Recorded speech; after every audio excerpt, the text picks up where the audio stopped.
We brought a cutaway with us, just on a CNG tank. A lot of folks see the tanks, but they've never seen the insides. Just real quick, this is a Type 4 that's sitting here. This is the inner liner that you can see in a Type 4 tank, and they come in various sizes and shapes to accommodate what the customer needs. And this is a plastic interior with steel or aluminum end caps where you have your pressure relief devices and your valves, your shut-off valves for where you can take the fuel in. And this is just one example. And this is what you hear as far as the carbon fiber and the products or the wraps that go around these tanks. You can see it's pretty thick. Again, this is all the tanks come with this on Type 3s and Type 4s. If you would like to talk about this, please don't hesitate to ask me. We got all the facts on these tanks with us as well. But they're very, very safe. I would much rather have my wife and children and grandchildren riding around in a car or a vehicle with this type of tank than I would the polys or the light tin tanks that we have gasoline in. Is way safer than what they currently we run around with in our automobiles. So, excuse me. A couple things I want to say. There's a couple things that a lot of fleet managers, people as they go into these endeavors, that are pretty key, important parts of that thought process. And one of the key questions that comes up all the time is substitution rates when you're talking about dual fuel equipment, where it's running on diesel fuel and natural gas simultaneously. That's an important number. It's a good number to talk about, but that isn't the most important number. The most important number is how much is the percentage of your fuel costs can you reduce per day with your vehicle. Most of these dual fuel systems on the big trucks, and most of this I'll say in general, will run somewhere between 20, you can realize a 20 to maybe 40% cost reduction in your Class 8 truck per day per vehicle. Those are real numbers, depends on the manufacturer of the systems, etc. There's two different types of technologies that are out there as far as dual fuel technologies that you need to be aware of. One's called fumigation, the other one typically is called an injection process or a sequential port injection process. If you buy a dedicated, it's a high pressure direct injection system. So there's about 3 different technologies when you're talking about big trucks.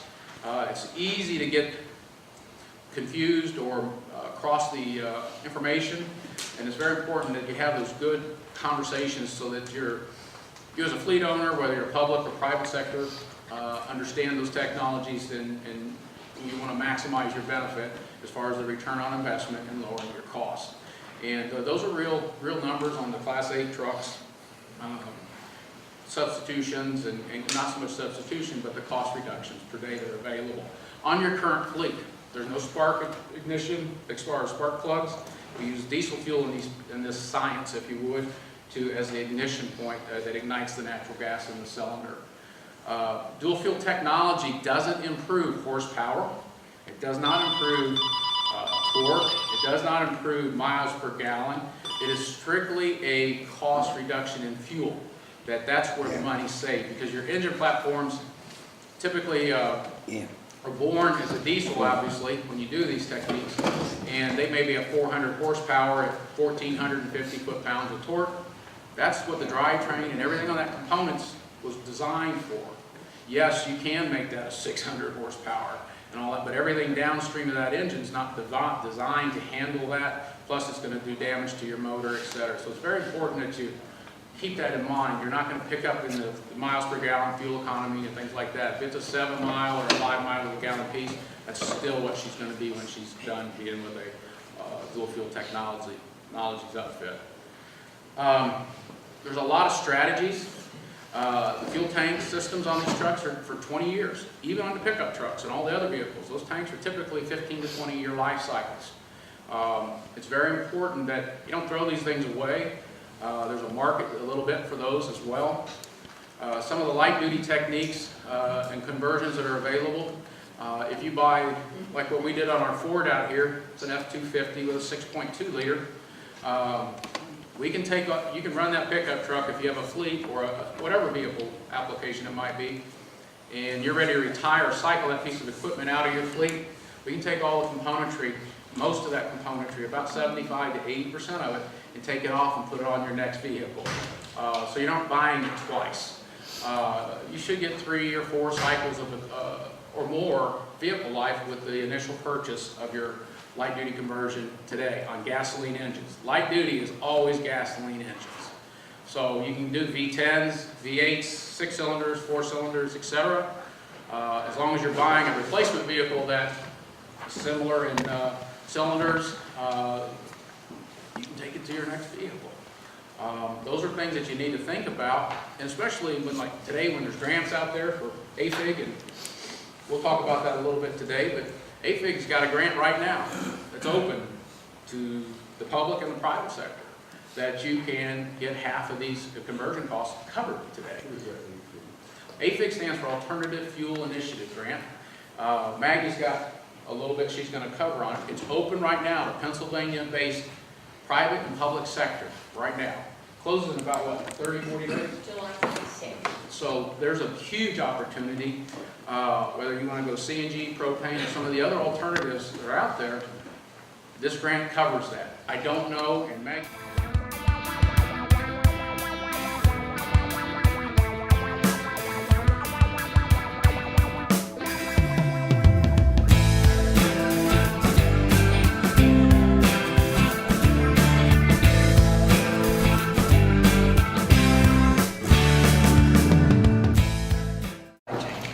I'll give you a little bit of background. I've been working for Giant Eagle now for 34 years in the supply chain. There's the trucking aspect of it. But the whole country really runs on supply chain. You know, the trucks going up down the road delivering your cars, your TV sets, your food, to the plumbers and the electricians running their one-time pickup truck. That's all part of what we call a supply chain.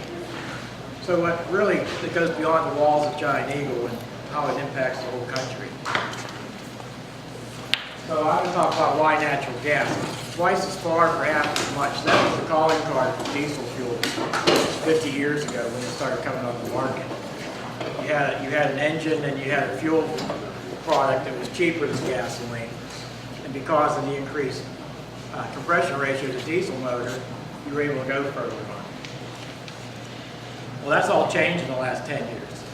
You're not going twice as far for half as much. You're going maybe twice as far for twice as much. Back in 08, when everything hit the fan as far as the economy goes, and oil was up to $150 a barrel, it's costing us $1,000 a day to fill up our trucks with diesel fuel. At that point in time, our corporate management says that's enough. We've got to take a look at something else. So we started looking at natural gas. So that's a misnomer anymore. That diesel is upside down with gasoline. You'll never pay less for diesel again than you will for gasoline. Just to give you and these are prices from last week for wholesale cost of diesel fuel in the Pittsburgh area. That's just delivered to your door. You're looking at about $3.10 a gallon. You add on taxes, maintenance per station, and so forth. You're up to $4 a gallon. So why CNG4? And I had Giant Eagle up there, but I took that out and enter your company name here. It's a worksheet for at least the Class A transportation people to figure out if it makes sense to them. So in our case, we go 19 million miles a year. That's a lot. Back and forth to the store every day. So we're all short runs. We're back to home every night. We go back to the terminal every night.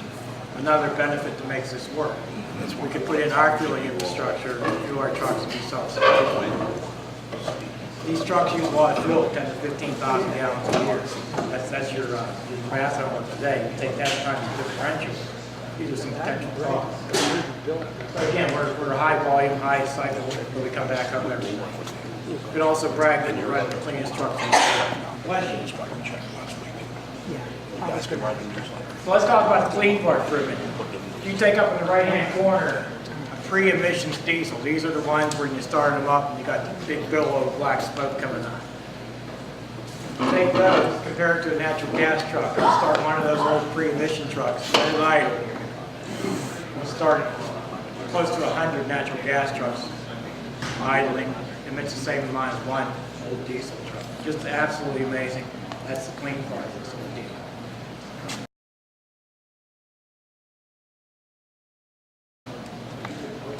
Let's go back to some of the economical things. I sit on the National Private Truck Council. Once a year, they'll do a benchmarking study for private fleets. So I got highlighted fuel costs for either a dry freight van or a refrigerated freight van, which is what we do, hauling food products. And your fuel costs, and basically national averages, are between 60 and 66 cents a mile just for the fuel to get the truck one mile down the road. So keep that in mind as we go along. I won't do any Bob's thunder, but each time you fill up with either diesel fuel or gasoline, take 67% of your bill, put it in an envelope and ship it to the people sending us crude oil, because that's where it's going. The rest of it's going into refining, marketing, and so forth. Take the same energy content, natural gas, and let's take a look at where it goes to. The actual gas itself, the stuff coming out of the ground, is only 20% of the cost. So first off, if that fluctuates price-wise, it has very little impact on the retail price or the wholesale cost. 15% of it goes to making the electricity to run the compressors to generate the high pressure. 30% of it goes to the LDC, is local distribution company. It's your Equitable Gas, your People's Gas, Columbia Gas. And of course, we're paying the taxes and station maintenance. The nice part about this is pretty much 100% of it's going back into the local economy. Your neighbors work for the electric company and the gas company. That's who we're supporting. So it's all staying back again in the local economy. Again, on the local part of it, when we started putting this stuff in, I said there's some neat equipment. Up on the top left are the compressors. You need these to take the line pressure and build it up to 4,000 psi. Over on the right is the dryer. Even though the gas is relatively dry, they allow so much moisture per million BTUs. You got to take that out. Trucks and water don't mix. And then on the bottom left is the storage tank. You just need that to make the compressors for short cycle. But here's the neat part about it. The compressors are made in Mount Vernon, Ohio. The dryer is made in Erie, Pennsylvania. And as Rick mentioned before, the tanks are made in Keysport, Pennsylvania. So now all our capital expenses going back into the local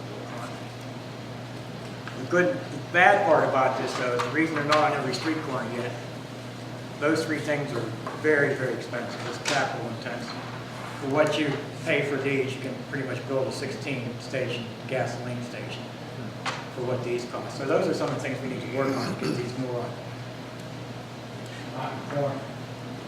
I had to tone this down a little bit because I got yelled at by some of my bosses. So here's a hypothetical situation. I'm going to take a diesel truck out there. I'm going to buy it for $1. I'm going to take the same truck, but it's running on CNG, and I'm going to pay $30,001 for it. And that's kind of what the incremental is. That's what you pay more for a truck because it runs on CNG. And I think as this goes along, that's going to be compressed. So I'm going to take that, I'm going to run it 500,000 miles, which isn't a lot for a Class 8 truck. At the end of that 500,000 miles, I'm going to spend $300,000 for diesel, $210,000 for natural gas. That's at today's prices. Looking into the future, they're not going. So again, that's some simple math. Times that times 100 trucks, and so on and so forth. There's some numbers there. Those are real numbers that we're working with.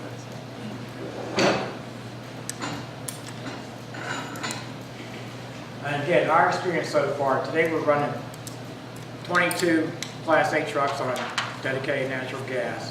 21 of them are the Cummins 9-liter motor, which is a stretch for us. We're running a beta version of the 12-liter, 400 horsepower, 1,400 foot-pound torque motor. That is what you see out there in all the trucks. How's that working for you? I cannot get the drivers out of that truck. It's running 800 miles a day. We're slip seeing it, so one guy goes out, he makes his runs, comes back, another guy jumps into it. The only thing we've done so far on that is change the wiring on it. It wasn't related to CNG at all. So as far as I'm looking at maintenance costs, we see them as being a wash right now with diesel. We actually budgeted 1 to 2. Unfortunately, at the time we were doing this, it was illegal to run dual fuel vehicles in Class 8 trucks. Finally, in June of 2011, the EPA wised up and said, well, we're going to back off a little bit and let you folks do this. And that's the result of it today. We see a really emerging industry for running dual fuel trucks. Payback isn't as quick, but there's millions of trucks out there now that could be eligible for this. So it's a nice bridge until more infrastructure is out. And again, that's a nice thing to do. You can see what's coming out of that. You can buy glider kits. There's another emerging thing. where you buy a rebuilt truck already set up for it. And again, I think Tim mentioned this, you can transfer components. You got a 20-year life cycle on a tank, and if the truck lasts 10, do you recycle those at the end? Those are some unanswered questions. We don't have the questions on those. That's kind of neat too, because we can make up some of the rules as we go along. You know, the old thing is trading in a truck at 600,000 miles to 5, those are gone. And I like to, you can see that now, the big 3 on the pickup trucks, they're all out there. You can walk into your dealer and order one. I still give some kudos to Honda. They were the longest running production natural gas vehicle. And they really get it, because one of the things we talked about was these dual fuels. And I think Rick mentioned it, that natural gas is 120 octane. The stuff you're buying on the street's 87 octane. So you're buying 87 octane for close to $4, you're buying 120 octane for $2. But really take advantage of that, you can increase the compression ratio of the motor. I think that the Honda's a 12-to-1, 11-to-1 compression ratio. You can feel that going down the road. That's really taking full advantage of natural gas. So we pull behind our trucks big trailers, and over 400 of those are refrigerated. We got to keep our ice cream frozen, the peaches at the right temperature going to the stores. And they're all running on diesel right now. So we see that as an opportunity to utilize more natural gas. Those are our pickup trucks, if you will, as far as fuel usage. Those run between 3,000 to 5,000 gallons a year, just to keep our trailers cool. Fuel systems, I think there's a lot of room for improvement there. Those prices are going to go nowhere but down. 3M just announced they're making tanks. They've already reduced the price by 20%. You see some other manufacturers that are doubling production capacity. So that's going to be like the VCR. The first ones were 1,000. You're not going to get them for $100, but definitely some room to move on that. So that's going nowhere but the right direction. And the mainstream insulation. Right now, if you buy a truck, especially a Class 8 truck, it comes down the line in this factory, then they stop, then they got to ship it over here to put the tanks on. That's all added layers, added cost. So that's got to be mainstream. If you're repairing trucks, just be cautious. You do have to do some modification to your shop, but there's some folks out there that'll scare the hell out of you, saying you got to tear down your building and start over again. You don't have to do that. So just be careful. You want to protect your employees, you want to protect your environment, but how many here heat their houses on natural gas or cook their dinner with natural gas, or you don't have to go crazy. The natural gas itself is not an issue as far as I'm concerned. It's really the high pressure you got to deal with, and be careful of that. You got to train your techs. So there's a picture of our natural gas truck. We opted for the side-mounted tanks, that way they're more diesel-like. Plus, we're not eliminating the rear view windows. We're hooking up all the time. So we want to maintain that. And a picture of our natural gas refrigerated trailers we're experimenting with. We're kind of doing that one under the radar and seeing how it works. We put in a public offering at our crafting facility in Pittsburgh to do kind of like a laboratory for retail sales and again to help drive the industry. These are some of the customers we've been getting. Garbage trucks, New York City buses, they're kind of interesting. Before they'd have to tow them from wherever they made them to New York or wherever they ended up. Now, just in the last couple of years, there's enough infrastructure across the country. They got to zig and zag a little bit, but they can drive them to their end destination. And the drivers fly back to the factory. They're saving money by doing that. I got a call last night, true story, about 8 o'clock. A guy's in Chicago. He's running mail for the U.S. Post Office. He's got a contract from Cranberry, Pennsylvania to South Carolina. So they're going to stop at our station to fuel up. So here's another opportunity of a run for natural gas, and somebody's taking advantage. The other thing I saw too, though, is this is transitioning. It's not all garbage trucks and buses, but I've seen a lot of pickup trucks coming in, the EQT trucks, the Honda Civics. So we're transitioning. Those New York City buses, they stop once, you'll never see them again. So we know that. But now we're starting to see repeat people coming in. How quick can you fill the trucks when they come into the station or the buses? How long does it take to fill them? That's all a matter of what you want. In our case, we want to replicate what we do today with diesel fuel. Yeah. So we want to pull a truck in and roughly in about 10 minutes fill. And that's what we're doing. But you gotta plan that out ahead of time. Because that depends on how big your compressors are, how much storage tanks you put in. You gotta do that ahead of time. Mike, do you have a transit nozzle in your public station? No, Okay. No. They have the transit nozzles back inside the fence. yes. So we do our trucks again, just like diesel. But let's say I'm running a fleet of operations like waste management trucks or what have you, that they're running 2 in the morning to 10 in the morning and they're sitting the rest of the day. That's where a time fill, you can save some money and do an installation like that. So again, it's what you want as far as how it feels. Again, education is real important. Once we got over the hump with these guys who've been working on diesel trucks their whole life, saying they got to change spark plugs again, and the moaning that came with it, they're gravitating towards it. Because again, I mentioned you eliminate a lot of this stuff. Trucks are very complicated anymore. They got more technology than the Apollo spacecraft. So if you don't get wrenches out, you get computers out to diagnose the truck. Once they got into these, they're migrating towards them now, because one, they're cleaner to work on, and secondly, they are simpler. I gotta give Rick some kudos here for helping us get the training set up in the Western PA Community College and helping push some of that. And as Rick mentioned, there's a certification for tank inspections. It's a voluntary thing, but at this point in time, there was 15 people in the state, and we had 7 of them in our shop. So it's a commitment we're making to make sure we do. Everybody mentions chicken or the egg. I haven't heard it yet, so I always put it in. I have a small farm in Kansas. I want to go back to the training for a minute. And again, I think it's pressured more than the gas. You got to be careful of. So you got these high pressure lines. So you got to expose your technicians to them. I always say there's 2 nuts on that system that are dangerous. One is a nut that's leaking, maybe it's a ferrule, and the other one's the nut with the wrench in his hand. He doesn't know what he's doing. So it doesn't take a lot, but you got to respect the procedures for tightening lines on these. How robust is that program, the technician program there for the certification? At the end, yeah, he'll help you out. It's not that hard, but I'll tell you what, I'm of an age, I had to take a test. They give you a test. I was a nervous wreck. It was a 2-hour test, and you had to answer everything about tank inspection, but that wasn't too bad. So again, what's on first, chicken or the eggs, the trucks or the infrastructure? I think we've got both in this classroom today. You can look at it. And that's kind of my nutshell on that. We're heading down the road with natural gas. We see it as the transportation fuel is like another.